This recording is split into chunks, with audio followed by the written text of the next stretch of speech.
Greetings, Marsh here, and welcome to episode 121 of my modded Factorio playthrough. In this episode, we are going to build an LTN train station network to move all of our new resources around. Enjoy. So in preparation for building a bunch of train stations, I installed a neat little mod called Inserter Throughput.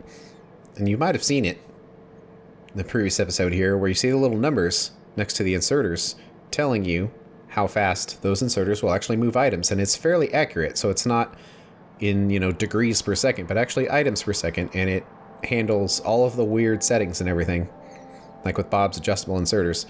And sorry if that number is a little too small, but I'm sure it's based on the resolution.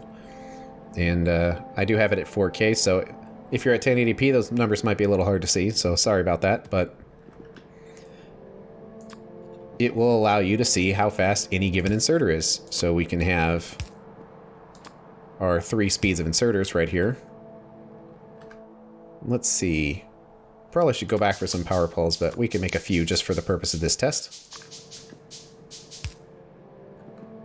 Let's see. Let's put it like right there. So you can see how the standard inserter is 2.4, then 4.62 for a fast, and 9.23 for the stack. But also, it takes into account whether or not it's an angle inserter or not. So we can have, like, let's do a straight inserter there. We have to point it up. And then we can do like a 90-degree angle there. And then even a 45-degree angle there. So you see when it's straight, it's 4.62. Then at a 90-degree angle, it's twice as fast, 8.57. And if you even want to go like a 45-degree angle, you can get to 12. So this is kind of why I don't use these kind of angles, is because you can make some inserters go stupid fast by just having tinier and tinier inserter angles here. So that's why I kind of don't use that very often. But it even takes into account the offset, which does affect things a little bit. What happens if we wanted to drop on the left side of the belt up here? Or this is, in this angle, I guess it would be, the up side of the belt, not necessarily the close side. But we do that. Now the numbers do change because you see the angle, the arrow is at a tiny angle. So that's 5. This is 4.62, and this is also 5. So this mod can help you determine exactly how many inserters you'll need if you know you have an exact given quantity of something that you're moving. And we do. Prior to this point, we just created easy mode train stations, basically, that use the minimum amount of resources, but is having 2 stack inserters going to be fast enough for our setup? We don't really know. We can kind of put this to the test here, because we know how many of any given resource we're going to create. Now the limiting factor is not going to be the coils, because the coils are 4 times as dense as if they were plates. So these are going to be very easy to move, but the limiting factor are the things that we can't turn into coils. Like all of the alloys. So we're going to be making 60 bronze plates a second, and then 60 brass, and 90 invar, but I think that was dependent on having enough steel ingots, which we currently don't have. And I did the calculation wrong, thinking that we could increase steel ingots relatively easily with the next tier of research, but it probably won't increase that much. It'll increase a little bit, but so we're probably not going to ever be able to put out 90 here, so 60 might be a safe guess for what the output of this could be. And these other things aren't output very much. So let's say potentially up to 90, we'll see. Well, our previous station design, which is visible in several places, but it's basically a train of 4 cars with 2 stack inserters per car. So if we have 4 cars and 4 2-space strong boxes, that means we'll have a total of 8 inserters. And just by hovering over here, we can see that they move at the rate of 9.23. So we could do 9.23 times 8, and that gives us a speed of 73.84. So that's the maximum speed that that train station is going to be able to output. And it's actually somewhat less than that because there's going to be a delay between when one train is loaded and the next one comes in. And these inserter speeds are kind of based on the chest to chest speed. So if you're inserting onto belts, it might be a little slower than this, but this is chest to chest, so these numbers are correct. So it means that this station should be fine with most of the things that we're producing, although it might be somewhat undersized for some of these larger alloys, especially Invar plate if we get up to this point of actually being able to put out 90. But I don't think it's really worth upgrading all of the train stations to use bigger warehouses and more inserters when this seems like it will be fine. And it's not that big a deal to upgrade them, but I just don't want to spend a bunch of resources and also make these train stations larger than they have to be. They're not going to be very close together. Like the distance of the train stations here is going to be like one here and one here with tons of empty space between all of these. So I think we'll be able to upgrade them in the future if we need to. So this setup will work just fine. And we can use these strong boxes to store the resources. Because right now, up at the top, well, there's no radars there yet, but we don't have any strong boxes here to hold the output of this because the train station can do it. And there's no logic or anything, it's just the strong boxes need to hold a train's worth of resources.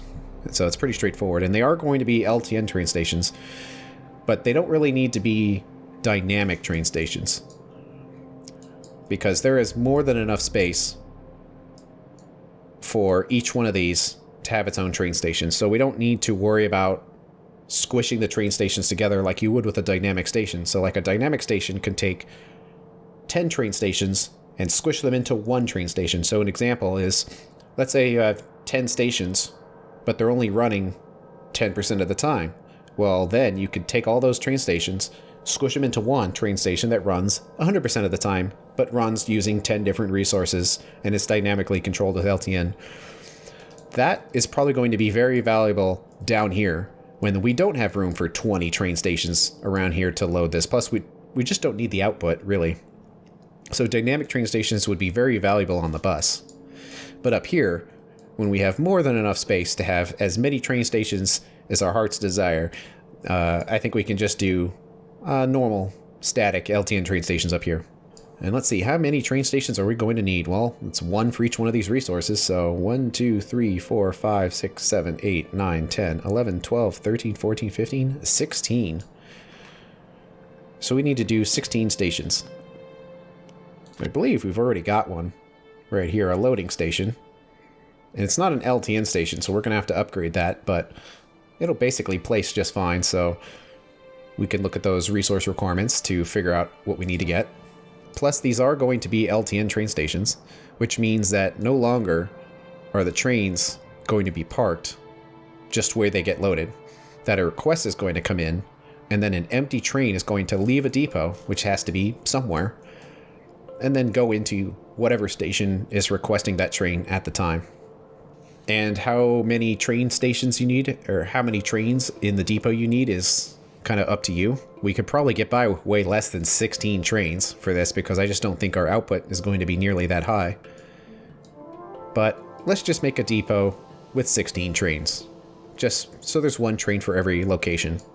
And we'll see how it runs. If it's falling behind, then all we need to do is make the depot bigger and add more trains in the depot, and then those trains will service all these individual stations.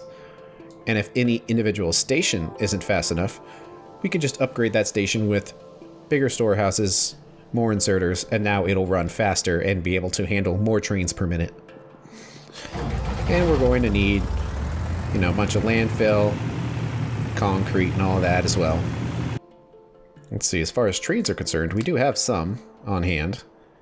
We also have some strong boxes on hand as well, but trains we don't really build that often, so we can probably handcraft those. But warehouses and strong boxes and whatnot, we actually kind of make those a lot for random things. And since they use so much steel, which is kind of a reason why I don't want to make a bunch of them, And concrete, too. It's just inconvenient. Like, it takes an entire stack of steel to make one warehouse. So it would just be nice to have some machines doing this so we don't have to handcraft them. But have them set fairly low, because we don't want to make a huge amount of any of these, really. Like, what's the stack size of a warehouse?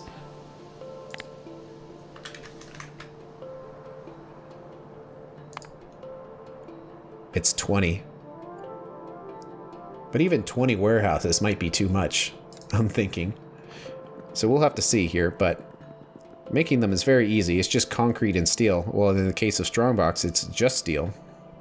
So let's see. Let's make a new line. So boom, boom, and boom. Calculate by factory. Make one of each. And of course, it's going to require more resources than we could ever hope to feed it. But we'll try. But let's just do a stack inserter for everything. That should be pretty close. Let's get this connected. Probably wants at least a light in here, if not more than one. But let's put a light.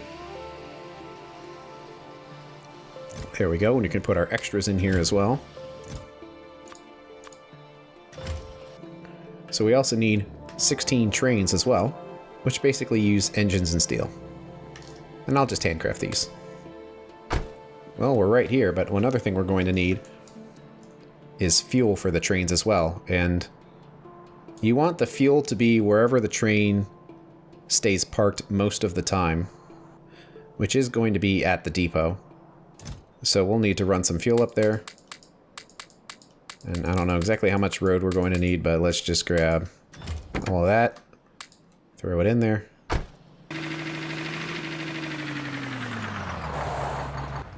Okay.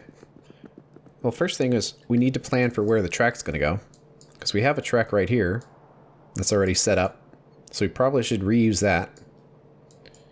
And these are going to be one-headed trains, so they're only going to be able to go one direction. So we probably need to have them like come in through here, maybe swing up, get loaded, then probably go around the opposite direction, because I don't know if I want to build a train going this way. It might be slightly longer to take this route compared to up here, but I'd rather not build a train up here. And I don't think the speed of the train is really going to be a problem. And certainly we can scale it up by just adding more trains with how LTN works. So I'm not worried about the train transmission time. I'm going to have to move around these pumps and whatnot, but we kind of knew that was going to happen. Now, one thing I did accidentally is I changed the alignment at this point where I wanted all of the machines and belts to be lined up, but as you can see, they changed. Right here they're lined up, but then they shifted, and I'm certainly not going to rebuild all of this just so it's lined up correctly. But it means that when we're placing the track, we want to place it based on the position of this right here. And I'm not sure where all of the water's going to go. We're probably going to have to figure that out, or maybe do some groundwater bores instead. So for now, we know everything works. So let's just unhook all of this. It's not very much. And then we can figure out the best place to put it after the tracks are in here. Let's see, I'm just going to manually place the trains rather than use a blueprint, because everything's basically going to be changed when we're adding a bunch of train stations in here. But we want some space for expansion. So maybe like right there for the bottom. We kind of can use this to determine that the width we normally use is something kind of like this. So let's make sure, is that it? Nope, it's one too high. Now we have some stuff to get out of the way. And we don't need to worry about connecting these tracks quite yet, because the trains won't have anywhere to go once loaded. So we can just kind of leave them right there as a placeholder. And worry about building the first station, which can basically be right up in here. So the trains will come up, come in there, and I guess we could send them back down the same way, But having each train have its own loop might be more time consuming, more space consuming than just having a second track going back.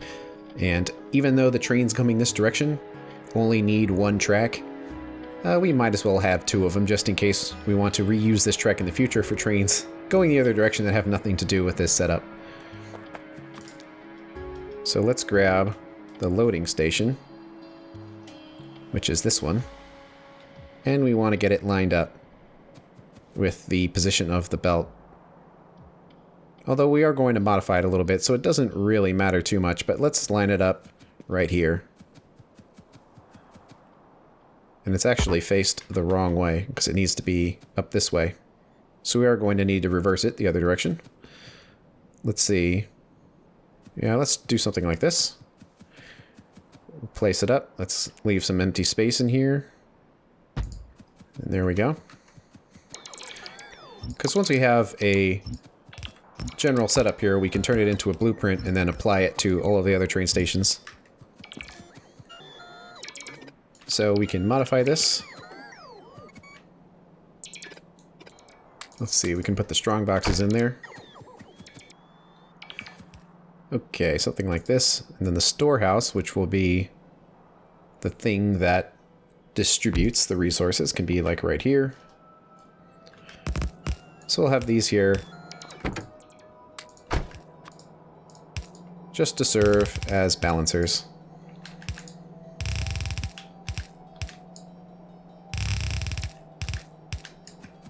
And these are already set to the train capacity of 40 stacks.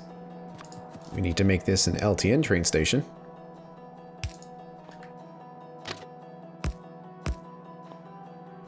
And get the track going in there. Let's just put some signals on here for now.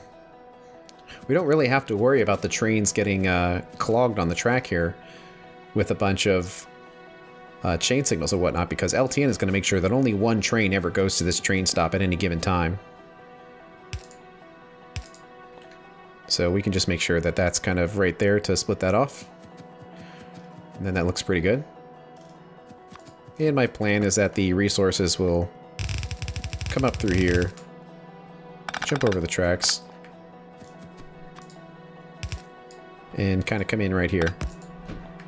And this is just a balancing warehouse, so it only needs to really have one stack in there. And some of the other ones that are producing more than one belt of output can just have more than one belt going in there. Potentially up to the 4 of the train station, although just having these 2 stack inserters per box means that our output's actually 2.5 red belts, not 4, but that should be pretty well balanced for what we need. So now we have this LTN train station, which we need to set up, and we're going to need a bunch of LTN combinators. Didn't make too many extras, but for now, we can just kind of plop it in here. So we want to plop it into the input and set it up. Well, now it's time for a new network. So let's make an icon here. Number 2, we can make... Oh, how about the picture of a iron coil? Because that kind of accurately describes what this is. So we set that to number 2. This is a provider. So that is selected. It doesn't need any output signals, because output signals are used to control the requesters. As far as train length, we're just using the same size train for everything here, so I don't need to worry about that. But one important thing is the limit trains. So this is how many trains are allowed to come to this station at any given time. So if you have it set up to where there's a place for trains to park while they're waiting to get into the station, then you can have this number be bigger. Now 0 is unlimited, which we don't want. So this setup is only designed for one train to be at any given station at any given time. We need to connect all of these boxes to that train station, so it doesn't send a train if there are no resources to actually put into the train. And provide threshold and stack threshold will kind of override each other. But basically what this is is it's asking, what's the minimum amount of resources to have on hand before a train is requested? This is just so trains aren't requested if you have like 5 items and it's just constantly making trips.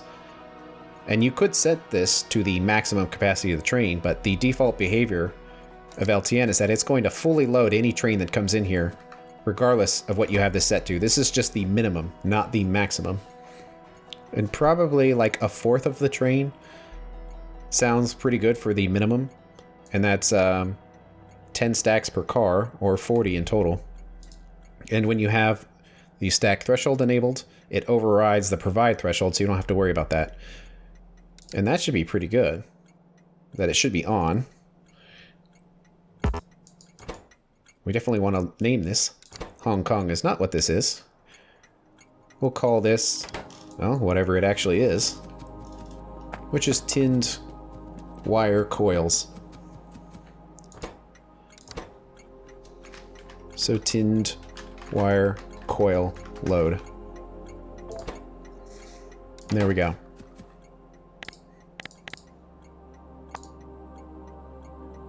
And it's on here, but we kind of need to turn it off and turn it back on again to get it to update. So there we go. There's our tinned wire coil load. But there's no resources here because nothing is in the train station yet, so it's not showing up on the list. Let's get it hooked up. Let's see, power. Well, we probably will want to have power kind of running in the middle of this track here. And let's send it down here as well, just so it's connected. And we can kind of see. And it might be nice to have a light over here as well. Okay. Well, this is enough to at least test the station to see if it loads properly. So we'll push this forward, and I think we are overloaded on tin. So this is going to be an excellent way to get rid of it. But it goes in there, gets distributed, and it's loading equally. And tin isn't showing up here because we have less than the minimum amount. So although we do have about 1,000 tinned copper wire, we need to have 40 stacks of it before it'll show up as available, because that is the minimum threshold for this station. Let's let this run for a bit. Make sure that it shows up as available on the network. Meanwhile, we can finish the other side of it. And it looks like we've got a bunch of trees that need to be removed. So let's put a couple extra spaces here. And then it turns in. Oh, looks like the update hasn't quite fixed my problem with the fish getting stuck under the landfill. But hopefully that gets updated soon. So that's a track going one way. Hey, it did kill that fish, so is it just not the special fish, I guess, that don't get fixed? Well, that's better, I guess. A little better.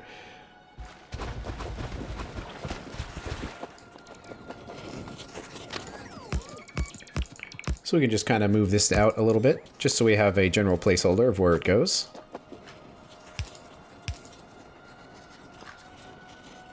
And let's put some rail signals in there. So how are we doing? Do we have enough? Not quite yet. It still shouldn't show up, correct? Correct, because we need 10 stacks in each one of these. So we're getting close. Meanwhile, how is the rest of the factory going in? Ah yes, these aren't going to go very far because we unhooked the water. So that's going to be a little bit of a problem. Well, water is all the way up here. And for these guys, it's actually kind of farther. But let's hook it up here. So we needed 300 water, so we'll just send this up to right here.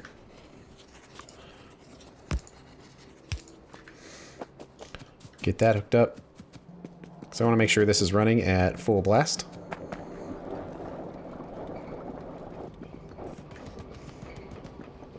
Well, that definitely helped.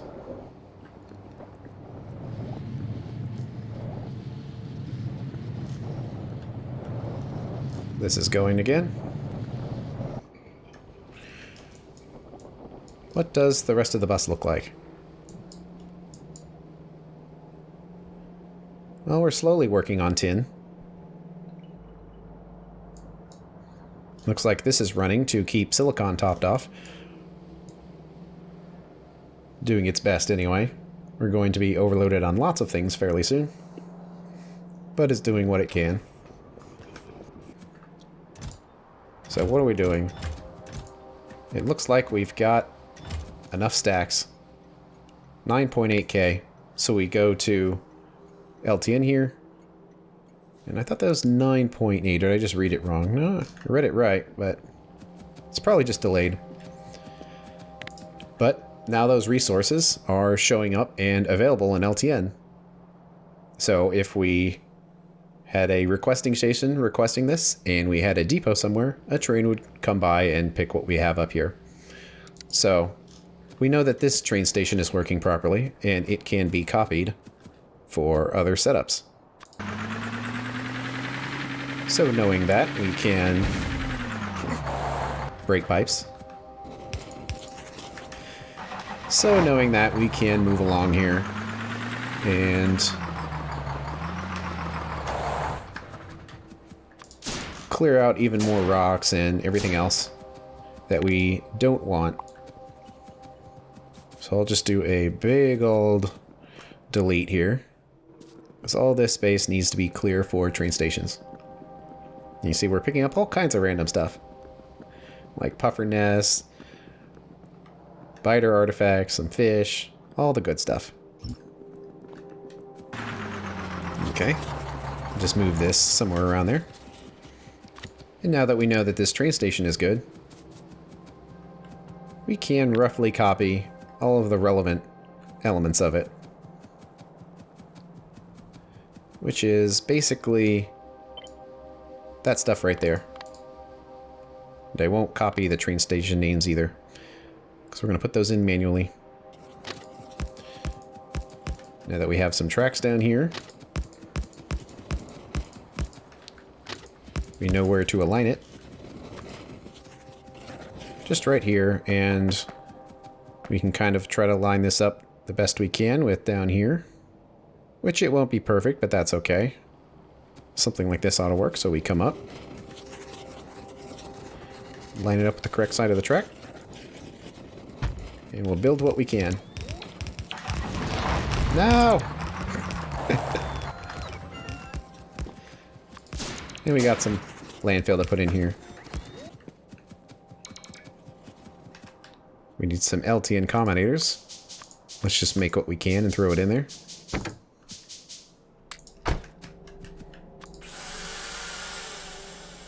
Because it will put our settings in there for us, making this easier. Let's see, now that this is going faster, I have noticed it's not going at full speed. Seems like it's just belt speed limitations right here. Or it could be that these are overloaded, and it just takes a while for it to catch up, but let's try upgrading those right there, and we'll need some more belts. Let's see if that helps any. I mean, it's certainly a full belt now, which is what we want to see. It might also help to have a bit of a balancer in here, just to make sure everything is maxed out. I don't care necessarily that every machine is maxed out all the time, just as long as the belt is full. Then that's as good as you can expect. And it's filling up. Okay. And there should be nothing special to see here. Coils just go in and then get distributed. Pretty much. And all of these other settings are just fine. So now, tin coil load is on the list, and once it has enough resources, it will appear. And another thing you can do, if this list gets too long, is you see each one has a network ID attached to it. And that's because we had our acid separate from our coils here. But if you put -1 on network ID, it will show you everything. But if you only wanted to see a certain network, like you could just type 2 in here, so you only see the relevant network that you want to look at. So definitely having good self-control with your network IDs is important. It's kind of funny looking how that works. And like everything else, the settings are the same. That is one advantage to having as much as possible consistent, like with train stations, is it means that now we don't have to do any crazy setups here. One advantage of having the red belt here, even though we only need yellow, is that it does allow a burst capacity to this train station before all these empty out, and then it goes back to its standard speed, which it seems to be at right here. Uh-oh. Crushed stone, huh? Well, that's definitely not good. Let's go check it out. Let's come in here and silence that alarm for now. Let's see what's going on. So we're not consuming anything here because slag slurry is full. But it's not outputting anything because... Ah, I see. We don't have any clarifiers here. Well, that's easy enough to fix. Let's see, if we put a little bit of landfill here, we might be able to make this fit fairly cleanly. Oh, just a tiny bit of landfill. Oh, we don't have any concrete.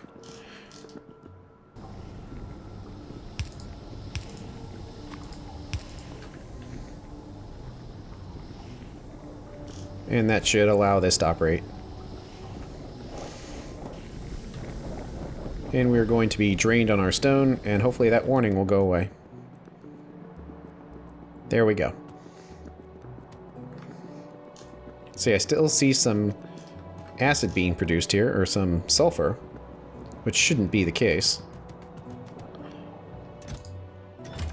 But it could be that it's just modulating itself, actually. Because, I mean, the warehouse is at 50,000. Oh, but I see that these wires aren't actually connected to anything. So it looks like the signal, yes, the signal got broken right here. So we need to reconnect that. Okay. There we go, we connect that. It's now connected and it won't insert sulfur anymore into the system. Disaster averted for now. Looks like it's still tirelessly chugging away at getting rid of all of our tin here. Has that done anything with our overload situation? Yes, actually. That we no longer have a tin overload. You see, it's all the way down to 50,000, but even better, see how no lights are on anymore, which means we have no more on conditions because silicon made it to 8,000, which was what its set point was, which means now the whole system is off and there's no active request for anything, which means that it is completely balanced. Because prior to this point, there was always some overload of something and it wasn't working quite right. But now that it's been running a little bit, at least getting rid of tin, I guess is the secret, and also balancing out all of those water purifying plants, that it was able to process things in the most efficient way. And now nothing is active, which is great. This is kind of what we want it to be all the time, or at least when it's static. We don't want to have any red lights. Only green lights or no lights. So that's fantastic. But it looks like tinned wire coil has maxed out.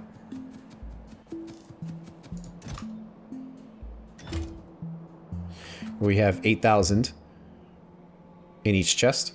So a total of 32,000, which is the standard set point, and it's going to hold there. And that's exactly the quantity that a train can take. And then eventually the sheet coils will catch up as well. And it looks like solder coils are building up just fine.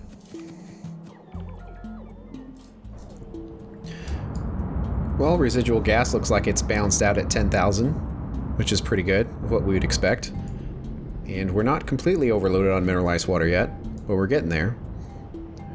And we're not using all of these algae farms because we just don't have a dump for all of this propane gas. Now, our dump is pollution, burning it for electricity, but our network is just fine. So there's nothing we can use it on. So it looks like our changes to this are working properly, which is good to see. There is a buildup of these enriched fuel blocks, which is how it's supposed to work. So everything is looking pretty good. And now we can see that the solder coils are now on the network as well. Now these next few are much closer together, but it should still be fine because, as you see, most of this is empty space. So there's lots of room to make these train stations bigger if we need to. Or put any other machines that need to go in here. I don't know, like solar panels or accumulators or anything like that that might need to squeeze in there. I did notice here that there's seeds only on one side. So we could probably put them on the nearer side. Ah, but we're out of molten silicon? Ah, it doesn't connect quite right. Where this only connects these two, but it doesn't connect those ones. There we go. Looks like we're not quite maxed out on tin here, but the reason is because we only have 2 red belts of tin, or 60 tin a second, but it's being split between these 2 locations. One, it's being used to make solder, and the other one, it's being used to make sheet coils. And this is a normal situation where you only have so much tin, and right now it's kind of getting equally distributed between the 2 of them.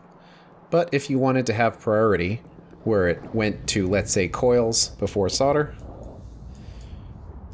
you could just set a logic right here where, you know, oh, tin coils need to be X high before this is enabled, and then before this is enabled, and you can set all of these to have some kind of priority. But I'm fine right now with them working like this. We'll see how it works in practice.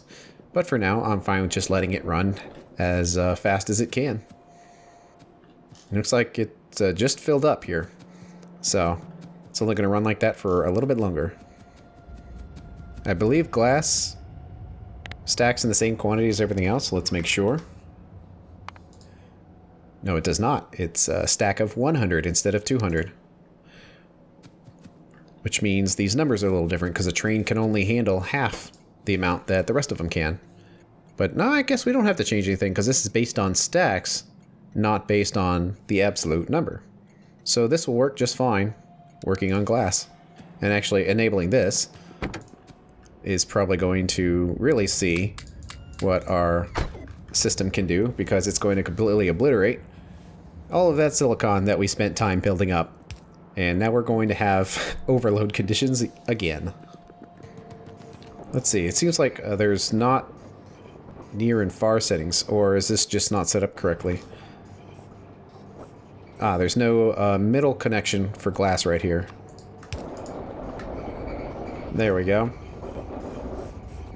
And the glass is like 22.5, so not quite a full red, but close to it. And that looks pretty good. Let's see, well, we don't have very much bobmonium here, but it looks like it's being split between these 2 locations, because this belt is basically running at full speed. But it's getting used half for tin, which is shocking, but we actually ran through all of that tin. So now we're down to a normal amount of tin again.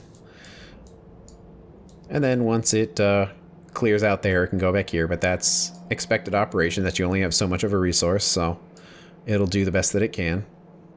So we'll just let this run, and I say, you know, there's a less efficient or more efficient method of doing things as far as which resource to use, but it really doesn't matter. Like, using chunks is technically better than crushed because a higher percentage of that resource becomes an ore as opposed to a slag.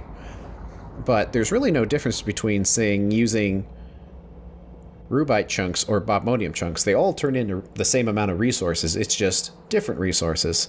So it's fine if more or less efficient methods run, because as long as you end up using the materials anyway, it's all the same in the end. Okay, time to squish these in a little closer, and it looks like they will squish in absolutely fine. So let's hook this up and nuke even more of our silicon. And boom, they get distributed.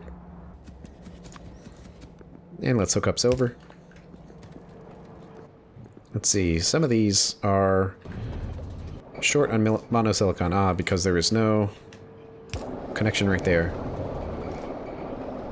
Looking good. See, that's really dark. Doesn't have any lights in there. So it's grinding through silver. Looking good. Rubite is going. Bobmodium, which is empty. We'll want to check up on that. And then sapphirite chunks, which are also completely empty. So we'll need to figure that out. Probably just some connections that we're missing. So we do have purified water. It's just the sulfuric water is overloaded. I didn't replace that pipe right there. So what about bobmodium? Is it the same problem?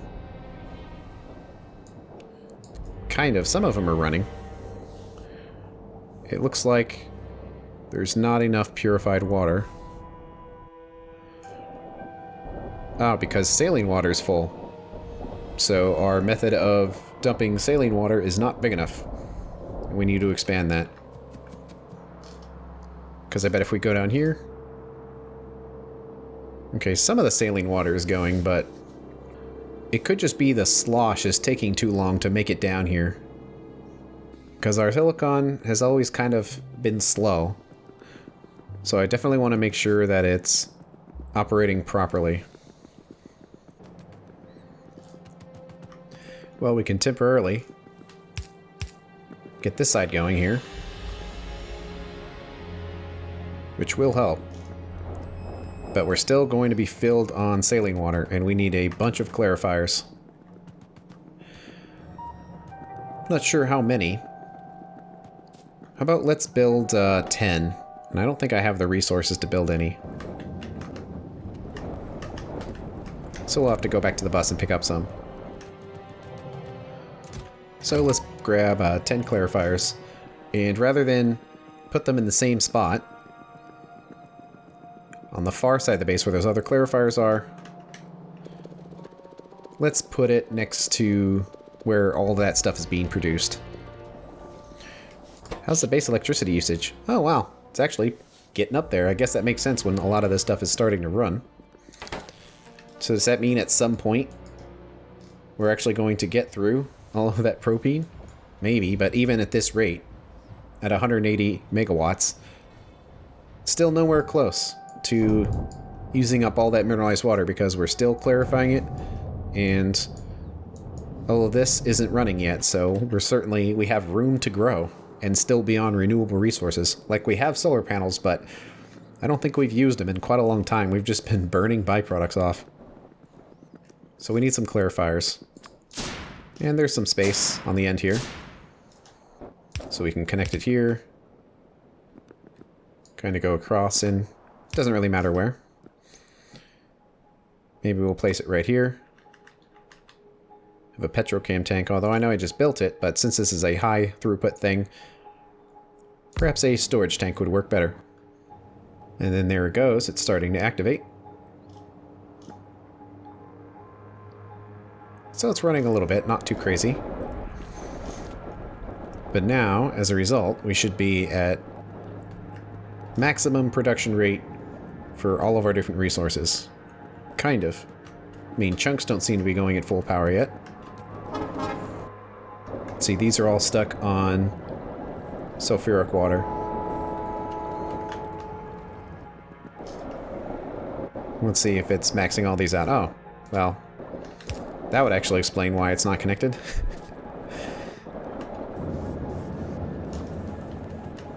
Well, they're all clarifying away.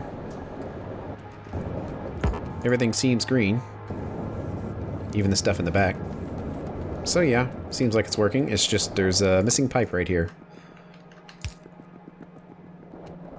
Which is a problem that exists on all of them.